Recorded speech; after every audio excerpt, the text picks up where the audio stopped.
Hello and welcome to the Remarkability podcast. Today's special guest is Sabri Suby, who is the founder and CEO of multi-million-dollar digital agency King Kong. Sabri and his work have been mentioned in Forbes, Entrepreneur.com, Inc., Huffington Post, Elite Daily, and hundreds of others. Super impressively, Sabri has built his team from just 2 employees to 32 in the last 24 months.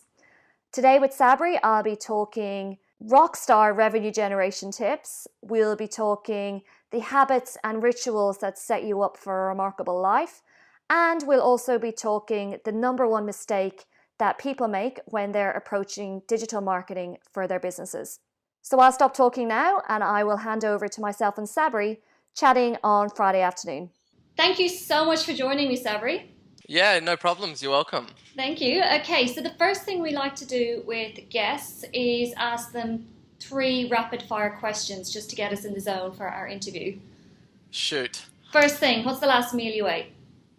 I had a quarter chicken and salad from a place around the corner called Naked Chicks. Delicious. Sounds great. What's the next holiday you're planning? I am going to Bali in June.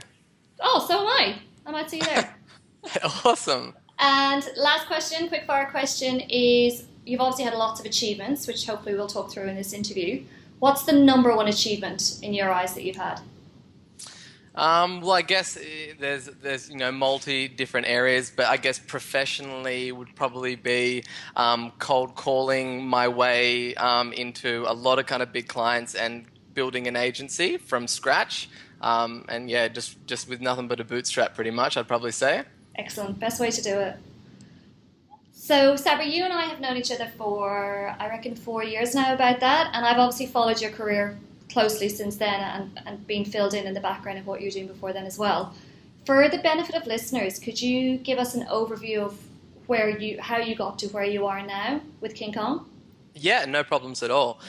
So look, I've built, run, grown, and run into the ground, several different businesses. I started my first business when I was in university, which was a digital agency, and I was just working at a company at the time, actually selling Google AdWords. I was at uni, just kind of part-time gig, and one of the prospects kind of asked me, how do I get up onto the left-hand side of the page? So I said, yeah, look, we do that. Got off the phone, spoke with my manager and was like, yeah, this guy wants to get up onto the left-hand side of Google. And I told him we do that. And he said, you better figure that out. So I did go on to figure that out and basically decided to start my own business doing that over a summer break, and just basically started from my bedroom and a laptop and started cold calling people. And by the end of my summer break, I had quite a sizable business on my hands and decided not to complete my uni degree, and basically built that business to a team of 16 employees and a couple of $1 million in revenue, and had the opportunity to sell that business. Since then, I've done I had an e-commerce business. I did a joint venture with 3 of the AFL football clubs. And basically that's kind of led me into the position where I am now with King Kong. We've been going for just over 2 years now. Excellent. And in terms of selling your business, because I know I've got friends who are at the point where maybe they've had their business 4 or 5 years and they're starting to think about selling it. Was that a difficult decision for you to come to? Because I know myself, it's like having a child. It's your firstborn child. Was that a difficult decision for you to come to actually hand it over to someone else?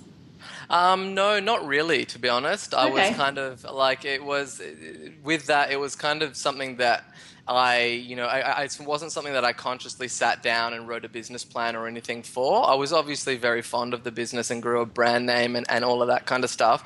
But I guess, it all comes down to, what the opportunity was presented, and the one that was kind of put across to me, it just felt like it was a good opportunity at the time. I basically took that. I knew that, it wasn't going to be my first and only rodeo. It was a good opportunity. So no regrets? No, definitely no regrets. Right. I definitely think that doing it second time around, and not even having a business partner this time really kind of, it allows you a lot of kind of things that you wouldn't have had when you first did it, and you can kind of, second time around do it in a completely different approach. Yeah, excellent.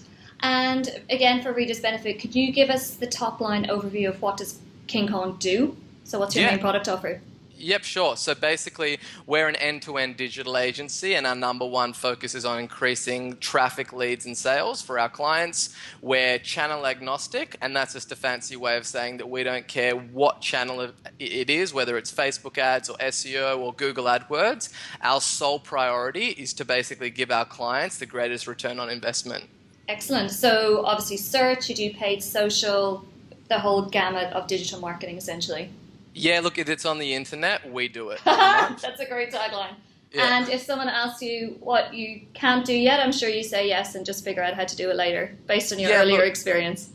Yeah, look, that's certainly, the ethos is kind of overcommit and figure it out later. Yes. My whole thing is like everything is figure outable. You know what I mean? You've got Google, you can figure anything out these days. Yeah, I love that one.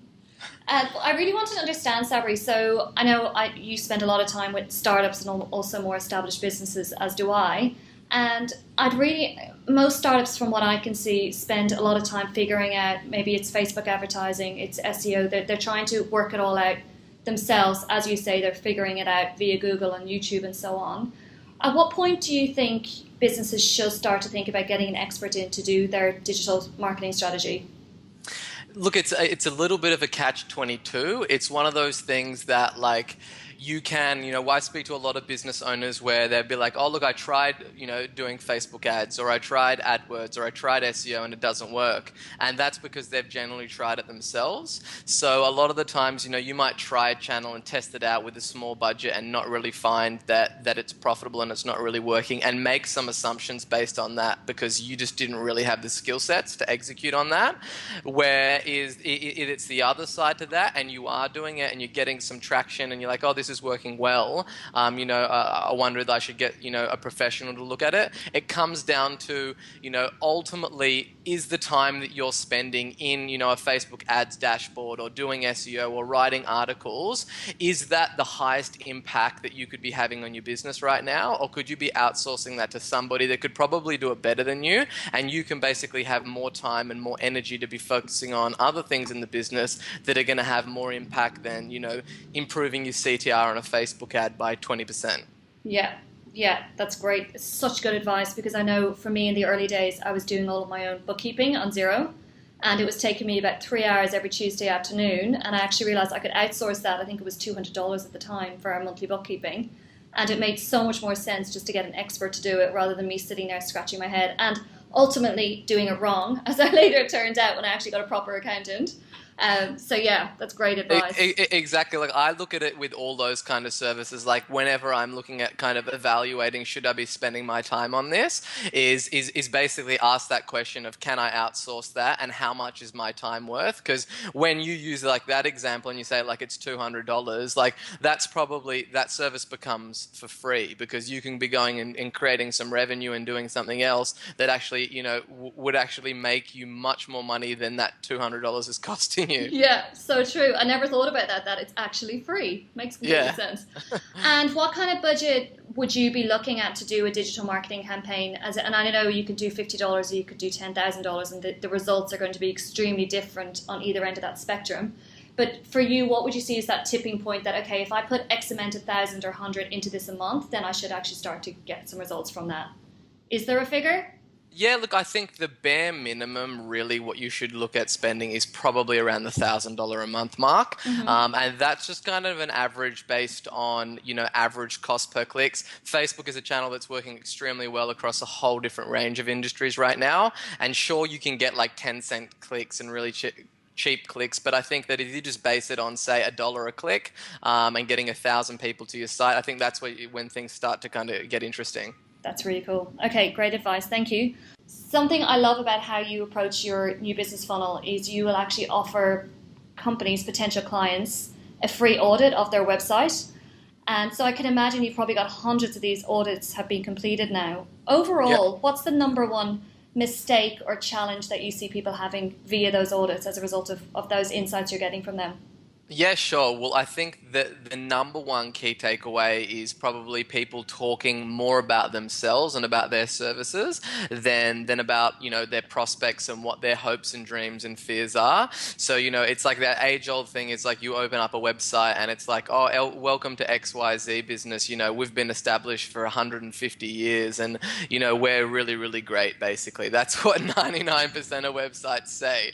So, like, the very, very first thing is like, changing that whole positioning of the business to basically be focusing on what their prospects are looking for and how that they can actually help, their prospects reach their desired outcomes. So direct response copywriting, having good headlines, having good offers out there. Like you can have a really crap website but have like a red hot headline and a really good offer, and a guarantee, and you can be a success. So I think that would be probably the number one kind of takeaway is just having a really kind of really good headline, a really good offer, and making sure that the website is talking more about your prospects than it is your business and your services. Yeah, it's an interesting one, isn't it? Because it really goes back to what a good sales approach is. You should never go in and just talk about yourself for your entire sales meeting, and it's just translating that through to online life, isn't it?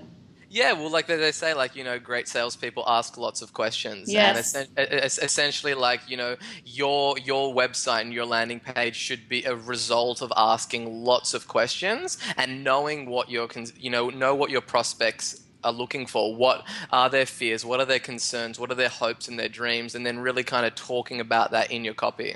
Yeah. It's so far from CPM and click through rate and so on, isn't it? It's just basic human interaction. It's Yeah, fascinating. exactly. Yeah. Like it's the thing is that like people marketers from all kind of walks of life for all decades have kind of always been like obsessed with shiny objects, and like people always want to know kind of what's that little hack or what's that little trick that I can do, like the little Google leprechaun that will get me on page one of Google overnight, or all these like just like gimmicks basically, where it's like if you like the way that I like to look at it is kind of what is like the most successful marketers been doing like spanning over the last 150 years.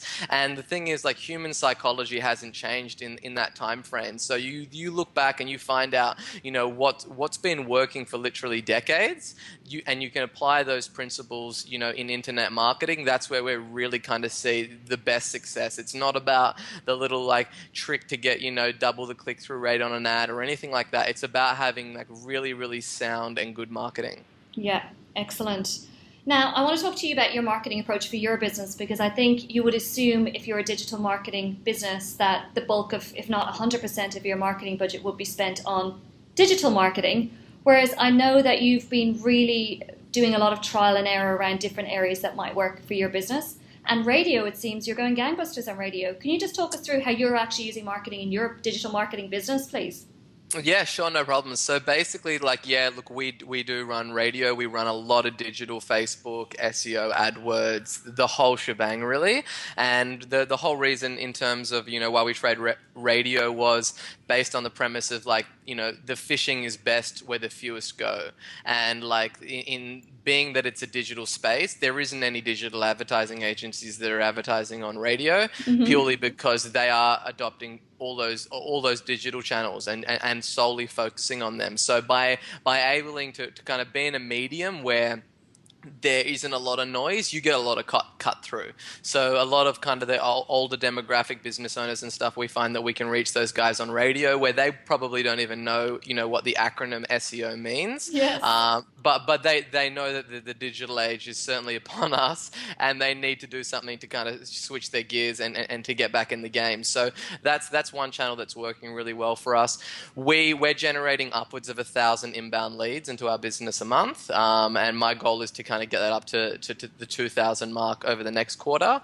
And we basically, the approach that we have is the same that we tell our clients. Like, you want to have multiple sources of traffic coming into your businesses and multiple sources of leads, because if something changes, if Google changes their algorithm and you lose all your rankings, or Google AdWords makes a change like they did, 5 weeks ago, where they just erase kind of half of the ads on page one of Google in AdWords, or, Facebook changed their ad policy, or your radio or TV rate card doubles. It's like then the leads are going to dry up, and that's the grease that kind of keeps the engine going. So you want to have multiple sources of traffic and leads coming in, and you can simply pivot your budget to the channels that are really bringing in the best results, and not be reliant on just one of those channels. Excellent. I'd love to know, so with, obviously we're a digital agency as well, so we get a bit pissed off sometimes when people say, oh, well, how are you tracking this? It's not trackable.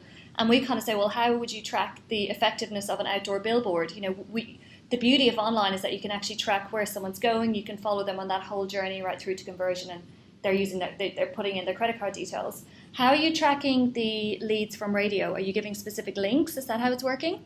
Yeah, so we do give specific links. We run separate phone numbers in different ad slots. Great. And so and we also monitor kind of cross-referencing the time that our radio ads runs with traffic coming through to the website. Of course, yes, that's so smart. Yep. Yeah, so live analytics almost.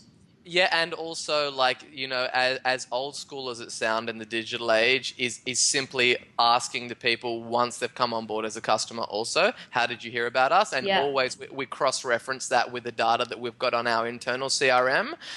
So we run, we use Infusionsoft for our own CRM, and we've got a really cool plug-in to that basically channels down each channel and shows us exactly not only the channel that they came through, but the actual ad that they came through on as well. So, you might be getting a really low cost per lead on a campaign, and you're like, oh my God, this is incredible, let's scale this up.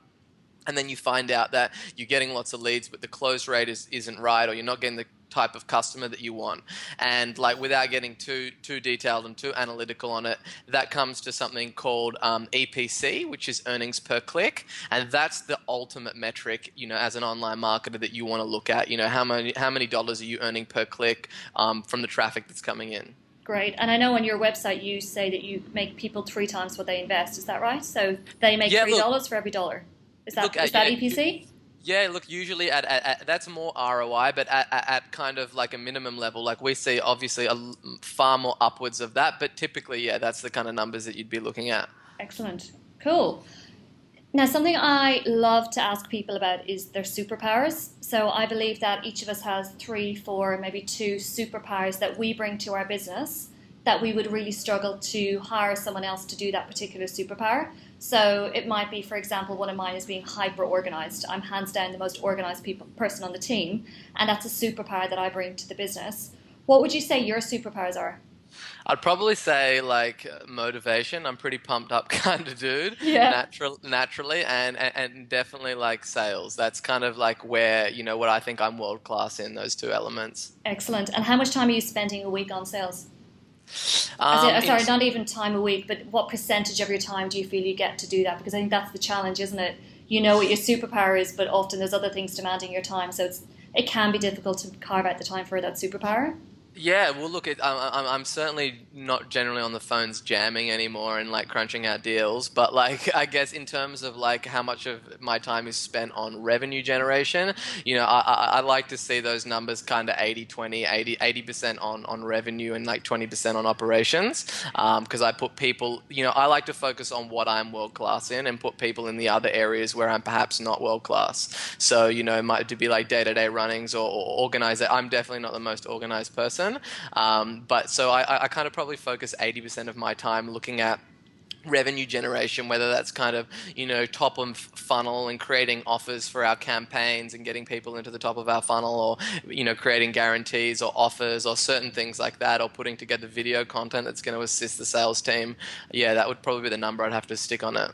Okay, great. And when you say you're not the most organized and you don't manage necessarily the day-to-day running of the business, so who's the yin to your yang in your business then? So who is bringing that in, and what kind of role are they sitting in? Yeah, look, it's not. It's multiple people. So the way that we've kind of got it structured at the moment is like we have kind of different pods within in the team, and that would be like design or copywriting, or SEO or paid search. And there's just people that kind of report to me based on those different divisions, Mm-hmm. and keep it all running, very smoothly. Like that's not to say that I'm not the most organized person. Like I do have a planner and I write things in it like that, but in terms of like I kind of like to create the chaos, Yes. and then have the rest of the team kind of put those things in play. I'm a big thing on systems, so I certainly like setting up really kind of optimized systems where I might spend a day or a week or even a month kind of setting up a really kind of rigid roadmap system where it's like once that's set up, that system and procedure just kind of runs on autopilot in the background. Excellent. And then yeah, it just takes the thinking out of it almost. So it's that whole planning halves doing. So Yeah, you're eliminating a lot of that exactly. organizing requirement. I'm big on automation, so anything that we can automate, like we do pretty much. So like we have a kind of a policy where it's like if you're going to be sending an email more than 3 times, that should be a canned response set up in your Gmail, so you don't need to write that again. Canned response. I haven't heard that before. That's great. I call it an Yeah, email template. That's brilliant. yeah. You need if you use Google Apps for your business, you need to get up on that Labs plugin called canned responses. It will save you at least 4 hours of your week. On my list. I'm going to tell the team about that the second this interview finishes. That's great. Awesome. Now, you also mentioned it. You did say that one of your superpowers is revenue generation. And of all the business owners I know, I think you're the most fanatical about revenue generation. And I mean that in a really complimentary way. You're an absolute rainmaker in your business. I've had really mixed results on hiring sales people in my business. And I know you've. When did you start actually building up your sales team in King Kong? Sales team has probably been alive now for about 18 months. 18 months, okay. So you're obviously someone who's good at sales. You enjoy it. I think it seems to energize you from our conversations we've had in the past. What was that tipping point that you said, okay, I need to actually start hiring people to help me with this side of the business? Yeah, well, basically that probably would have had like I set up, some kind of basic rudimentary sales funnels in the business. So I could typically, I was, a one-man army at the time, just doing all the sales myself, and I was probably at that stage getting like 300 leads, a week coming in, or 300 leads a month, sorry, coming in, and so I was once you go through kind of 6 months of that, there's a lot of people to follow up on. So Yeah. I set up a kind of system that would pretty much kind of replicate having maybe 5 or 6 kind of salespeople through the automation that we were running. And that's using Um, Infusionsoft, you did that? yeah, through Infusionsoft, so I was Yeah. basically only speaking to the most qualified buyers, Yeah. and we even run that system for how we've got it structured at the moment. Like we've got a team of four salespeople at the moment, but in reality, if we didn't have our system set up, like like we probably need about 40 salespeople to kind of deal with the volume that we're Holy getting. shit. So you're actually doing a tenth of the work Yeah, yeah, literally. for, So yeah, 10 times the benefit. Wow. we've got all types of systems set up. So it just got to a point where it's like, I needed to basically put someone in that role and kind of replicate, essentially what I was doing and build that out in also in tandem with kind of our sales funnel. That plays a big, vital role in what we're doing. Okay. And how long did you fly solo on the sales front then? It's 6 months. Am I doing my maths Yeah, correctly? yeah. It was about 6 months. Okay. And how do you keep that sales team? Well, I suppose first of all we should ask how you hire them. So I know you are pretty much a rock star in sales. So I would imagine that you know the things that you would look for. Almost if you're trying to find the next Sabri, what would they look like? So what are the three things that you will look for when you're hiring a salesperson? Well, yeah. First of all, it kind of like starts with like even the advert that you're going to put out on Seek and the way that you're going to approach it. So all of our ads are kind of very, very left field. They're very, very different. It's not like we're looking for sales professionals or anything like that. Like we say, like we're looking for sales warlords and like Are you and like serious? Yeah, and like barbarians, like we use a lot of that language in everything we do, and it's kind of in the copy. It's the character of our brand. Yeah. So it starts off with that. That definitely attracts a kind of a very different type of person. And then obviously, the number one thing that motivates salespeople is really kind of money. Like there's no two ways about it. You can dress it up and make it fancy, but that's essentially why most people are in sales. So essentially, what I look for is this kind of, first of all, a very, very brash on the first phone interview, and kind of just seeing how they respond to that. And that's something that I kind of learned from Chet Holmes. Yes, In ultimate terms sales of, machine. Yeah. yeah, just kind of putting stuff out there, and being almost rude on that first interview, because in reality that's what they're going to be dealing with most of the time on the phone. You're catching busy business owners that are in their car, or they've got a million and one things on the go.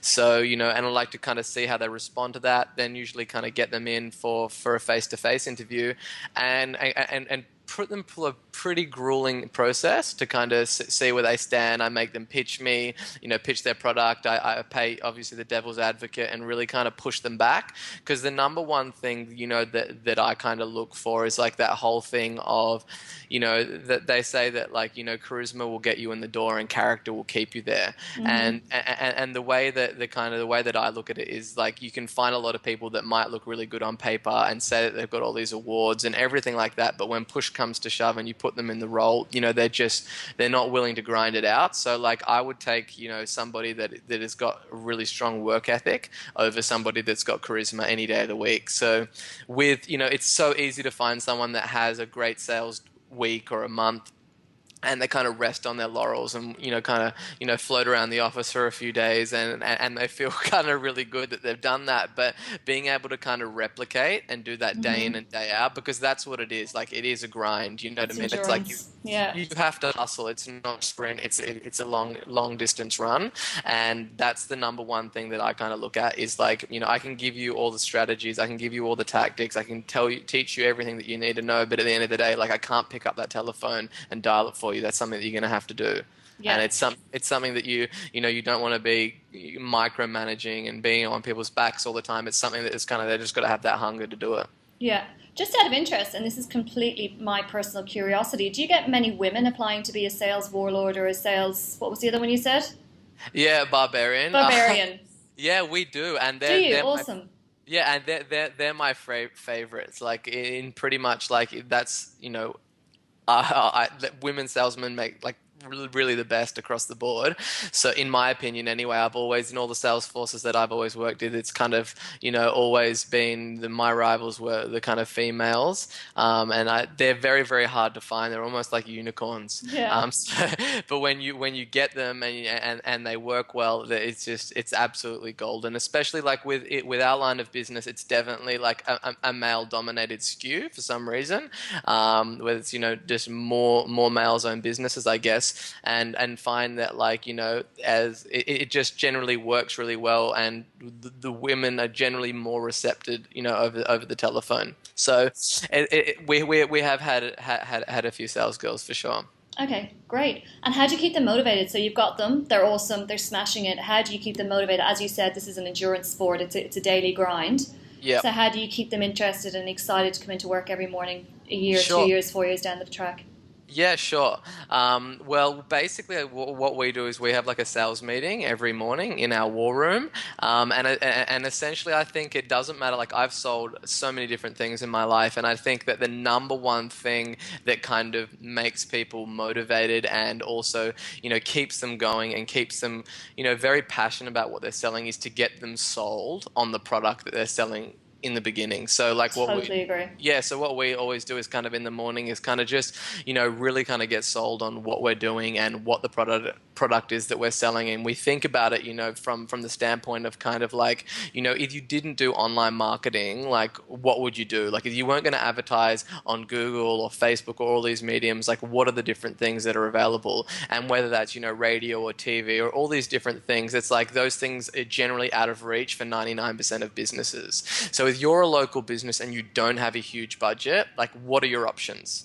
and really there isn't any other options. Like Facebook and Google are really dominating in that retrospect. So we just get completely sold on what it is that we've got and essentially why we're the best, company to go with. And it becomes like, it's like almost like our moral obligation that they must go with us, because if they go with anyone else, it's going to be kind of doing them a disservice. Yes. And that's something that we truly believe. And, like we're the only company out there that kind of guarantees results. And there's all these other things that kind of add on to that. But essentially it's about like just getting 100% sold on what it is that you're offering, and how that's going to impact the person that you're selling to. So it's a very different environment. Like, with what we've got, we truly believe that this is like, it does change people's lives. When you help them grow their business and they're getting new customers coming in, that literally changes the quality of somebody's life. So it's like, until that transaction is made and until that person is sold, like you haven't given them any value. That value creation happens when they come on board as a customer. So we spend a lot of time, on that mindset. It's 80% mindset and 20% tactics in success in my eyes. So like most people kind of focus most of their time on tactics and strategies when that's 20% of it. So we focus, I like to kind of focus on the other 80%. And I say that to green sales guys that kind of come in and saying like, you don't need to know everything. You don't need to know all the technical questions. This is what you do need to know. And if you focus on these things, then you're going to be successful. Yeah, well, that's actually a perfect transition into my next question, because I wanted to move, I guess, out of the business arena for a moment and talk more about personal mindset, because I'm so on board with what you've just said in terms of your mindset is everything when you're running your own business, because especially in the early days, it's running off your energy completely because you haven't got anyone else in there driving it with you. So would really love to know, do you have daily rituals, things that you do every day to keep yourself amped up so that then you can go into the office and keep your team amped up as well? 100%. Yeah. So like, as you can probably get, like I'm big on optimization, and that comes in all areas of my life. So I like to kind of, look at kind of where are the things that are going to impact my energy or my life in the greatest degree. And I kind of optimize from the top down. So I think like the way that I look at it is like sleep is a huge part of the way I manage my energy. So like, I always have a good bed. I've got, I'm sleeping in a koala bed at the moment, which is a client of ours, funnily enough, and because you're going to spend 1/3 of your life in bed, so you want to be in a good bed. So I try to get my 8 hours of sleep in. That's kind of the optimum time frame for me, and good shoes, you know what I mean, because if you're not in bed, you're going to be in your shoes pretty much. So you want to make sure that those two things are the things that you splurge on. Nice. Yeah, they're going to have a big impact on you. So I thought about the bed thing, but not so much the shoe thing. That's fascinating. So what shoes are you wearing today? Yeah, I wear free runs pretty much. Okay, excellent. Yeah, so that's kind of my shoe of choice. Yeah. And so that's kind of like on at the very kind of top of the funnel. And then I have a look at, because, everything down from there. So, I wake up at 5 a.m. in the morning. I generally go for a run or go to the gym. And then I have like a half an hour sauna. And that really kind of just like, I've generally been sleeping for 8 hours and, in a pretty lethargic state. So I want to shake up my whole state and my whole energy and really kind of get that engine fired up, and that's something that really is kind of my medicine. That's what really kind of gets me focused for the day and gets me really charged up, gets my blood flowing and all oxygenated and really fresh. And then I pretty much kind of that will set me up for a great day. I try to make that workout as grueling as I can, so that's generally going to be like the hardest thing in my day. Yeah, nice. I like that. And I want to talk a little bit about your support network. So I'm a huge believer in the fact that if you're going to run a successful business, you really need an A+ support network around you, whether that's your team, it's your family, it's your romantic partner, it's coaches, mentors, even people whose books you're reading. I'm reading Unlimited Power at the moment. So just little tidbits like that every morning. It's incredibly motivating. So what kind of support network do you have, and who do you lean on to help you optimize, as you say? Yeah, sure. Well, obviously, first would be my wife. She's the one I spend the most time with. She's pretty amazing. For sure. Yeah, she's an amazing woman. And then I would say in terms of like a peer group and stuff, I was never really in like, a business networking group or everything. I've always looked for mentors outside of my social circles, to be honest. I get them from books. I get them from, audio books. All of those kind of things is generally where I look for. And I kind of look for people that are, what I usually call as like a polymath, someone that's kind of successful in all different areas of their life. I'm not really kind of too interested in people that might be like really stellar in, say, business, but then you look at the rest of their life and it's in falling pieces. apart. Yeah, or like, and the other way around, you know what I mean, where they just might be one dimensional. Kind of, I'm certainly of the belief is like you can have it all. Like it's not just about just one thing and just being good in one thing. Like I'm looking to have it all in all different areas of my life. So the people that kind of I look at are people that are doing that in multiple areas. So, they've got the happy family, they've got the business, they're in great physical shape and all of those certain things. And I think that, whether that's you're looking for in books or other areas, they're the people that you want to go to and learn because we're living in like kind of that age where we are drowning information but starving for wisdom. But like, it's like you need to kind of look at people and everyone's kind of, an expert or a guru, an author. But like, once you kind of start to look behind the curtains, you see that maybe things aren't as they appear. So I always kind of like to really, before I read a book, like I'm pretty crazy about it. I'll actually fully research that person before I even let that information come into my world. I want to check it all out. I want to check their credentials. I want to check what they're doing, if they actually have real success in the area that they're talking about, and also in other areas of their life before I kind of adopt their principles or even let my mind entertain the stuff that they're kind of putting out there. I love that. Just creating that barrier, I guess, to really filter out the stuff that isn't A+ quality. And who would you see as the ultimate polymath if you were to give us an example of one? Definitely Tony Robbins would be very high up on that list. Agreed. He's someone that's always fascinated me for years. He's very, very well rounded. He's got a very sound foundation in a lot of those different areas. There's a few people out there. He's probably at the top of that list. Yeah. And also what I love about him, he's so spiritual too. It's not all about the money and so on. He actually feels he's on a mission. Exactly, and that's generally like it's those people. When you look at those people, they're the kind of people that have the long-standing success. That's something that I just talk about all the time, and it's not just in marketing, but it's in everything. Like there's so many people that can kind of have fly-by-night success where things just go well for them at that particular time of their life, and it just works. But the ones that kind of fascinate me are the ones that have kind of built and done things on multiple occasions and have kind of hit it out the park in multiple different arenas in multiple different stages, and that's when you know that it's not luck. Yeah, because it's the law of averages, isn't it? It's like you couldn't do it that many times and still be successful. It's just not possible. Exactly. Now, something I'm completely obsessed with, and I think sometimes when I ask people for coffees, people I really admire, and I'll say, okay, so tell me, how do you run your life? And they look at me like I'm crazy. But what I mean by that is, the way I see it, there's a lot of admin required just to exist, I feel, in terms of, life admin, running your home, trying to eat healthy food, which for me sometimes is a full-time job, just trying to source really great food, especially when you're traveling. So, Steve Jobs, for example, I love telling the story that he had 100 black Issey-Miyake turtleneck sweaters because that just took all of the guesswork out of it for him every morning. He put on his sweater and that's it, done. So I'd really love to know, do you have any little life management strategies, I guess we could call them, that you use in your life so that you do have more headspace and also time available to devote to your superpowers like revenue generation and so on? Without a doubt, yeah. Look, I'm certainly like subscribed to that whole philosophy of keeping things simple. I was actually reading a book on Stoicism recently by Marcus Aurelius, one of the Roman emperors, and basically, one of the things that kind of they talk about is like making those kind of mundane decisions in your life like pretty much automated. So yeah, like I don't wear turtlenecks, but I predominantly wear like just plain colored black t-shirts most of the time, and that's something that I don't even need to think about. I just kind of get up and get it over and done with every day. So there's definitely those kind of things that like They don't need to. I call it like mental RAM. You know, it's like a RAM in your computer, and you don't want to be Yes. with the stuff. So it's like, I never like. I used to catch myself saying like, "Oh, you need to remember to do this when you get home, or you need to remember to do this when you get to the office." And now I literally just pull out my phone and I'm like, "Siri, remind me on Tuesday at 3 p.m. to email Julie." You know what I mean? I don't